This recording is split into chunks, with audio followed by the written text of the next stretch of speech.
I could imagine how this is going to go down with some people in Hong Kong, not least the pro-democracy protesters.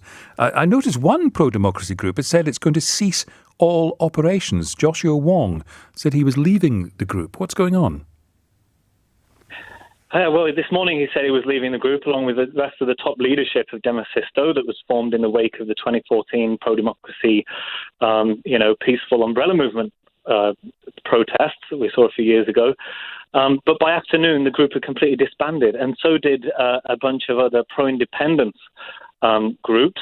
Many of those said that they will now just operate from abroad.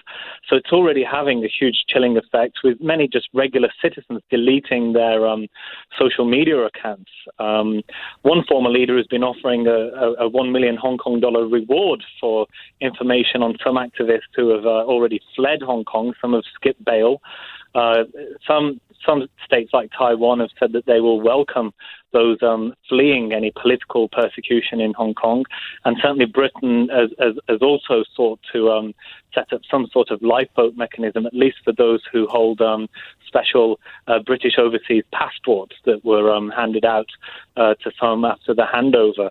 But despite all of this and these very big moves, I think, to intimidate protesters following this year of unrest, there are many who said they're going to come out tomorrow on what is traditionally an annual pro-democracy day of dissent in Hong Kong, and will make their voices heard. So we'll see how many are willing to show up tomorrow in light of this new law, colonial era unlawful assembly laws, potential rioting charges, which hold 10 years, and indeed COVID-19 social distancing rules. So really a four-pronged, if you will, sort of mechanism that the police can crack down on protests tomorrow. But, we'll see what happens.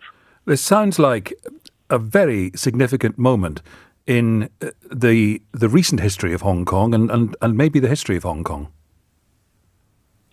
Yes, I mean, there's been a 3-decade-long pro-democracy movement in Hong Kong following the Tiananmen massacre in Beijing in 1989. That gave rise to a huge protest in 2003 amid fears of the one country, two systems agreement and full democracy not being enacted in the city.